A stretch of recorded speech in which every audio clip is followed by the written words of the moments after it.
धर्म के गंगा मैया पांचों पति बांधे हुई है, धर्म के गंगा मैया पांचों पति बांधे हुई है। धर्म की गंगा मैया पांचों पति बांधे हुई है। तुहाँ उनका कोई नहीं, तुहाँ उनका कोई नहीं, हमका निहारत में है कैसे नहीं हमका।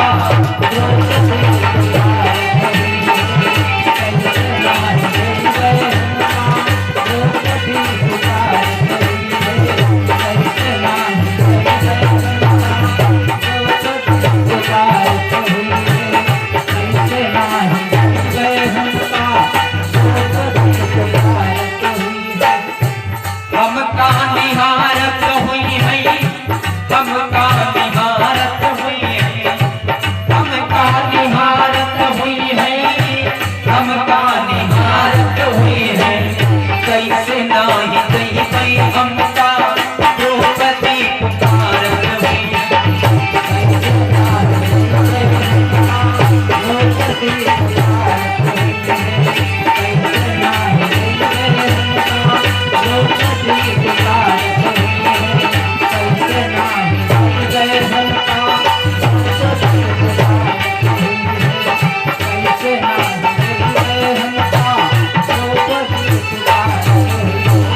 भगवान कन्हैया कहने लगे यदि नहीं गए तो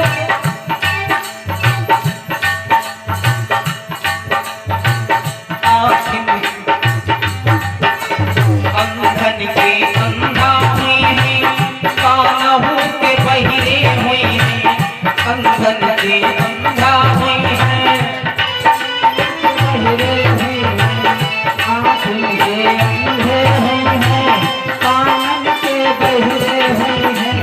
कौनो देत कारी कौनो, कौनो देत कारी कौनो, पाकहु से मारत हुई है।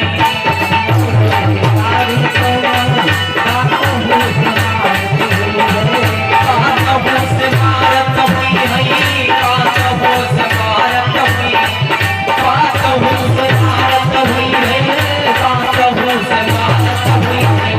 कैसे नाम जीवन हमका द्रौपदी पुकारत हुई है।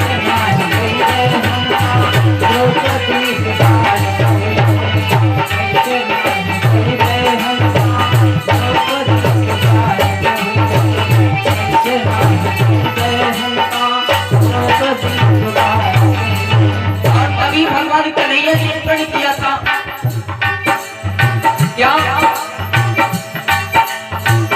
कहते नारायण दास तू नौकार जोरे हुई है। कहते नारायण दास तू नौकार जोरे हुई है, कहते नारायण दास तू नौकार जोरे हुई है।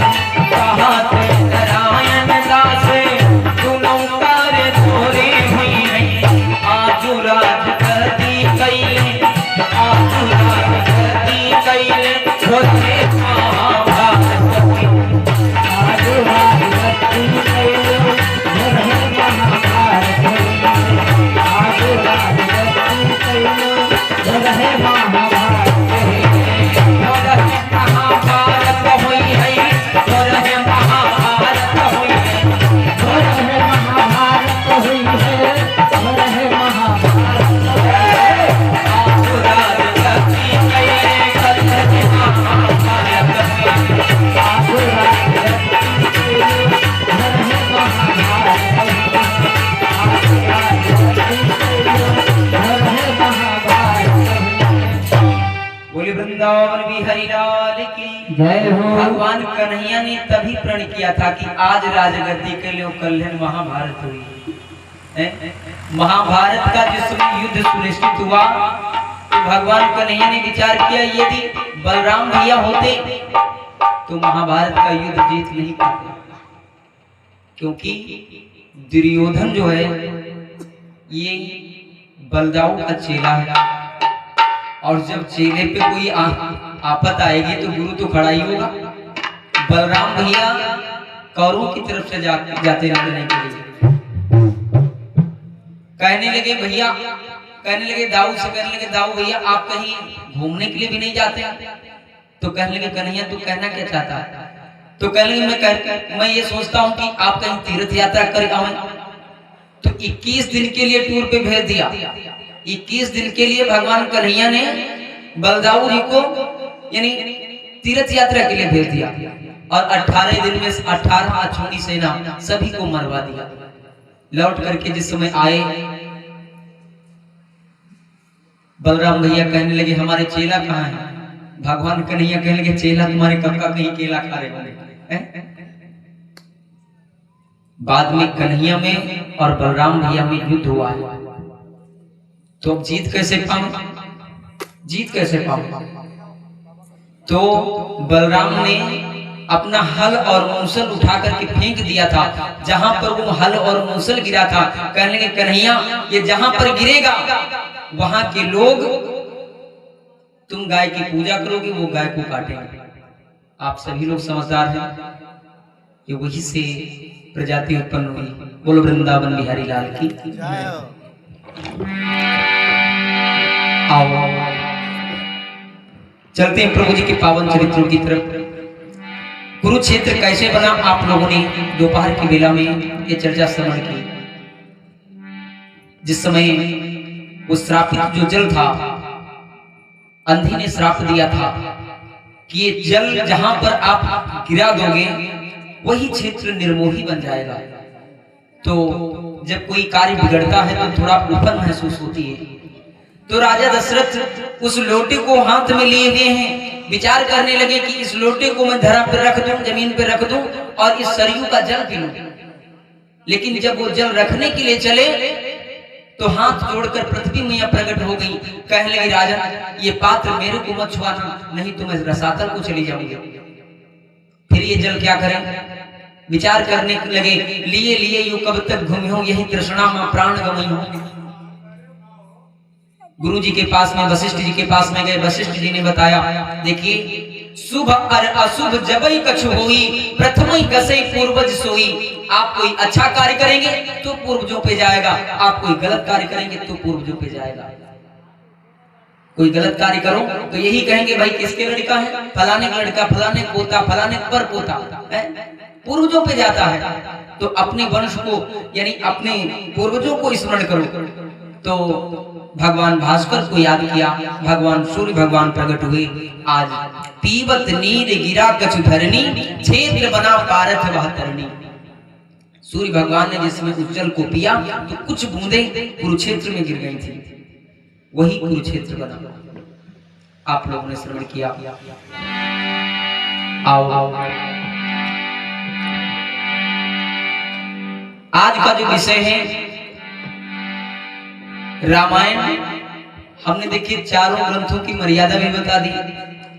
आज चारों ग्रंथों को एक में समावेश करेंगे, रामायण, भागवत, कृष्णायन और महाभारत। सातवानंद जी एक भागवताकार हुए हैं जो भागवत को मानस में पंडित किया, मानस की चौपाइयों में लिख दिया।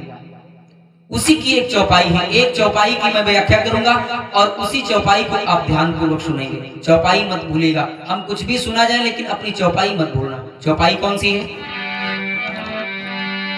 अरे जहां बरसा तहां पानी बुलाए,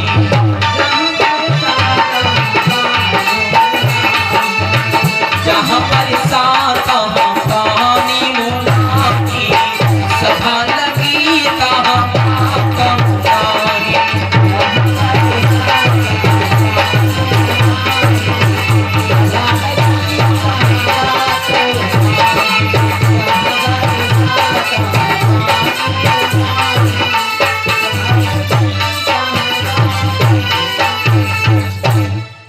क्या है?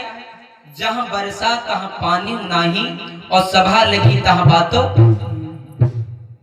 ऐसी कौन सी जगह है जहां पर साथ साथ महासागर उड़ेल दिए गए लेकिन पानी की एक बूंद भी नहीं है? और ऐसी कौन सी सभा है जहां पर सभा तो लगी है लेकिन कोई बोल नहीं रहा है? वो जगह कौन सी है? आओ ध्यान दें। जहां बरसा तहां पानी नहीं, ये जगह है बरसाना। गिरिराज गिरिराज है, साथ साथ महासागर गिरिराज पे उड़े ले गए, लेकिन पानी की एक बूंद नहीं है। अच्छा, ये गिरिराज कैसे बना? जिस समय रामेश्वरम की स्थापना की गई, पुल बांधा गया, तो माता सीता की खोज में सभी लोग जा रहे हैं। देखा बीच में समुद्र पड़ा हुआ है, समुद्र को भगवान भैया लक्ष्मण पीछे खड़े हुए थे, कहने लगे भैया आप पीछे हटो, मैं एक ही बाण में ये सारे समुद्र को सुखा दूंगा। तो समुद्र हाथ जोड़ करके कहने लगा प्रभु आप हमें सुखा देंगे, इसमें नाना प्रकार के जीव जंतु रहते हैं, वो सभी मर जाएंगे।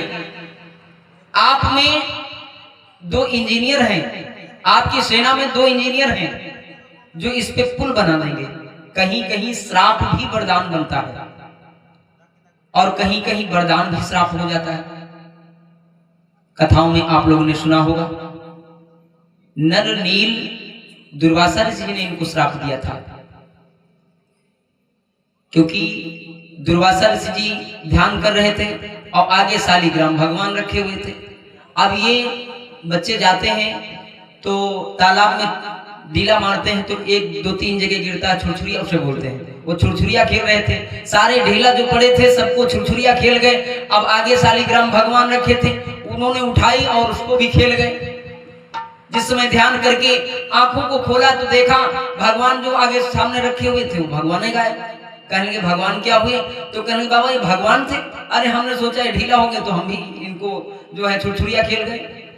तो कहने लगे जाओ नालायकों, तुम जिस पत्थर को जल में छोड़ोगे वो डूबेगा नहीं, तैरेगा। आज वही श्राप दुर्वासा ऋषि जी का आज यहाँ पर वरदान हुआ। तो आज सागर कहने लगा समुद्र कहने लगा प्रभु आपके सेना में 2 इंजीनियर हैं, नर और नील, अगर वो इस पे पुल बनावे, अपने हाथों से यदि पत्थर को रख दें तो पत्थर डूबेगा नहीं, तैरेगा। अब छोटा बानर छोटा पहाड़ ले आ रहा है, बड़ा बानर बड़ा पहाड़ ले आ रहा है। हनुमान जी महाराज विचार करने लगे कि इतना बड़ा हम पहाड़ लेकर के चलें जिससे हमारे प्रभु के कार्य में जो है आसानी हो जाए। उन्होंने पहाड़ को उठाया और लेकर के चल पड़े। लेकिन कितनी सेना थी? पदुम 18 यूथप बंदर, पदुम इतने यूथ बनाए गए थे, तो सेना कितनी होगी? तो जब सभी बानर उठा रहे हैं पहाड़, लेकिन पुल यहाँ पर बन गया है, पुल बन चुका है। अब अगर एक एक ककरौंटी डाल दें तो एकदम चट्टान लग जाएगी। आदेश हो गया जो बानर जहां पर पत्थर लिए हैं वहीं पे डाल दे। हनुमान जी महाराज आज गिरिराज को पहुंच चुके थे, जहां पर गिरिराज इस समय स्थापित थे, वहां पहुंच गए थे। आदेश हो गया जो बानर जहां पे पहाड़ लिए वहीं पे डाल दे। हनुमान जी महाराज जी ने उस पहाड़ को वहीं पे रख दिया। पहाड़ रोने लगा, कहने लगा प्रभु बहुत गलत हुआ मेरे साथ में। वैसे तो था मैं अपने कुटुंब में था, अपने परिवार में था, लेकिन अब ना मैं घर का रहा ना घाट का। जिस समय तुम लेकर के चले थे तो मैं विचार कर रहा था कि प्रभु के चरण मेरे पे पड़ेंगे तो मेरी तारणी हो जाएगी, लेकिन अब मैं ना इधर का रहा ना उधर का रहा। हनुमान जी महाराज फौरन भगवान का ध्यान किया, भगवान श्री राम का ध्यान किया और कहने लगे प्रभु ये पहाड़ जो है रो रहा है और ऐसी सी बात कह रहा है। तो कहने लगे हनुमान उससे कह दो इंतजार करे, मेरा प्रतीक्षा करें। द्वापर में अब यदि आता तो मैं उस पर चरण धरता, लेकिन द्वापर में मैं उसको अपने सर पे धारण करूंगा। इसीलिए गिरिराज की अच्छा पहले इंद्र की पूजा होती थी। आज बत्ती गड़बड़ कर रखा था, रोजी तो मदद की थी, एक दिन करबो करी के बाद चला है प्रोग्राम तो बना की नहीं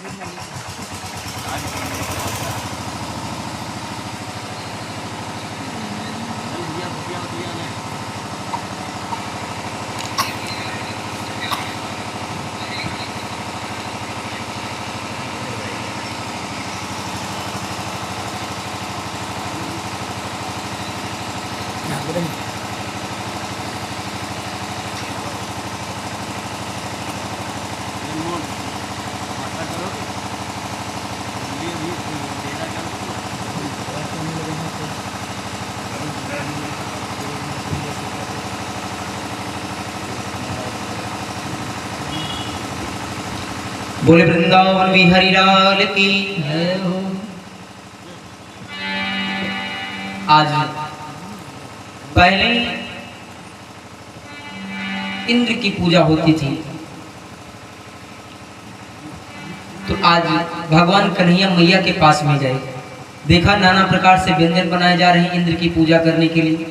तो पूछने लगे मैया, अरे मैया मैया बते ला दे मुझे, क्यों साज सजाए जाते हैं।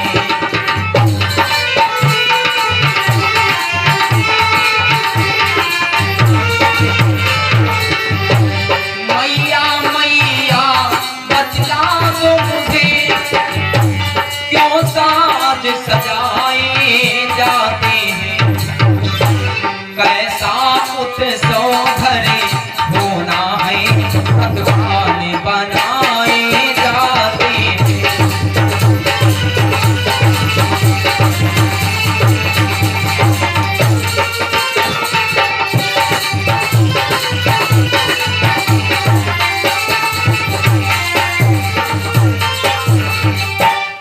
आज पूछने लगे मैया, इस प्रकार से क्यों साजबाज सब सजाए जा रहे हैं, नाना प्रकार से पकवान बनाए जा रहे हैं। मैया कहने लगी, लल्ला तुम मेरे से न पूछो, जाओ बाबा से पूछो जाकर के, ये चतुर माताओं की पहचान है? वैसे कोई लड़का कोई छोटा बच्चा आ जाए मैया से पूछने लगे, मैया ये सब क्या है, तो पकड़न कान दुई गमागम दे दनादन दे दनादन दे दनादन है। लेकिन मैया ने कहा जाओ बाबा से जाकर के पूछो जाकर के।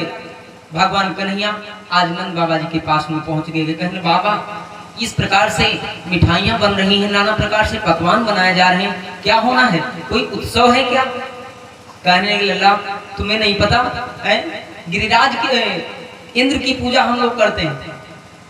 कन्हैया कहने लगे बाबा इंद्र की पूजा क्यों करते हैं।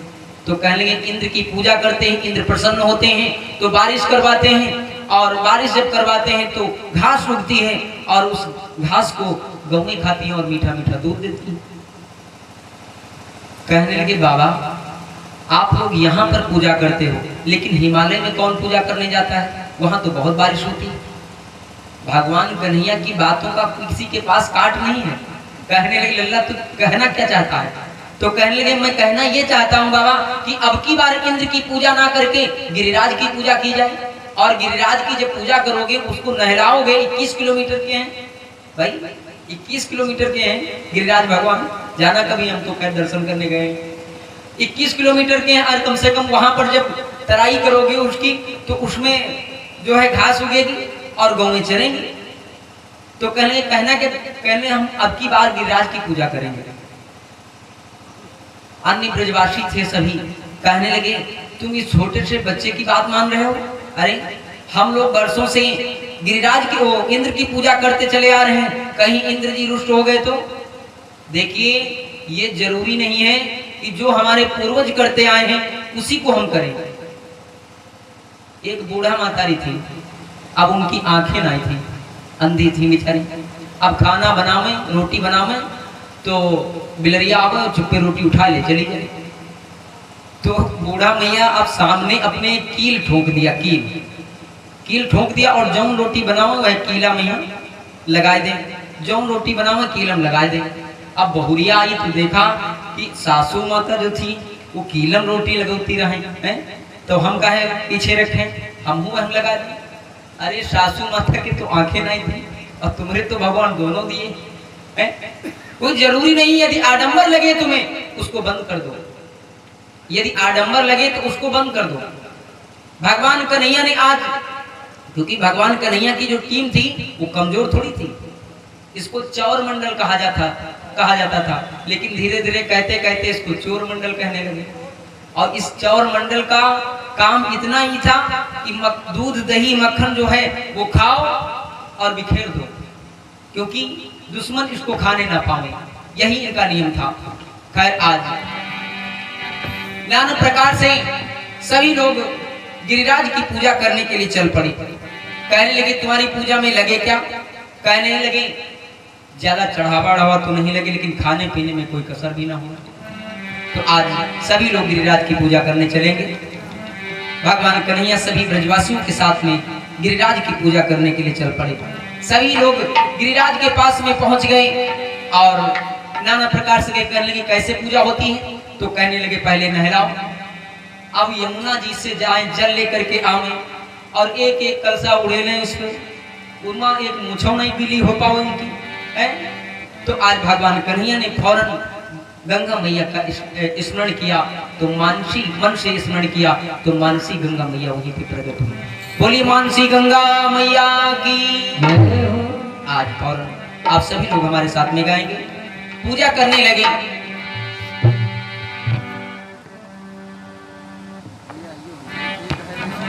अरे छटा तेरी तीन लोक से न्यारी है, गोवर्धन महाराज।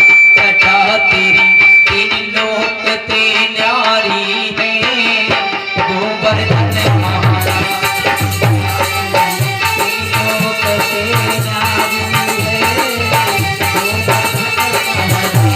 हमारे प्रभु गोवर्धन महाराज, हमारे प्रभु गोवर्धन महाराज।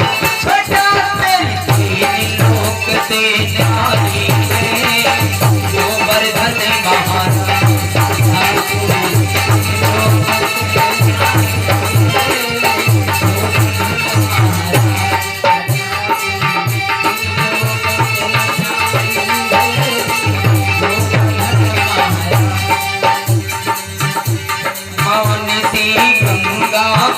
इतना करे फिर चकलेश्वर का ध्यान, संत जन पड़े रही चहुओरे, शिखर के ऊपर नाचे मोरे।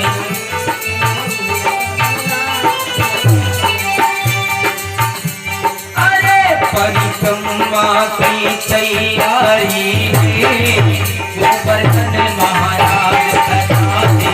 तीन लोक से न्यारी है, गोवर्धन महाराज। तीन लोक से न्यारी है, गोवर्धन महाराज।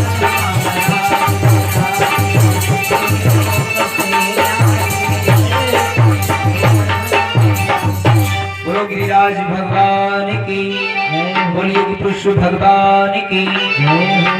आओ अग्रिम चर्चा आप दोपहर की बेला में श्रवण करेंगे।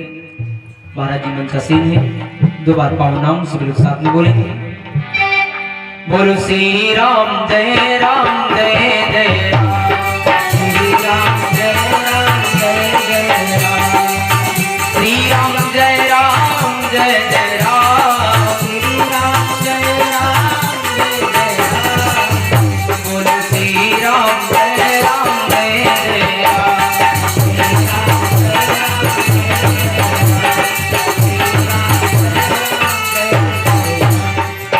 कौशल्या के प्यारे राम, कौशल्या के प्यारे राम, दशरथ राज दुलारे राम, दशरथ राज दुलारे राम, भक्तों के अति प्यारे राम, भक्तों के अति प्यारे राम।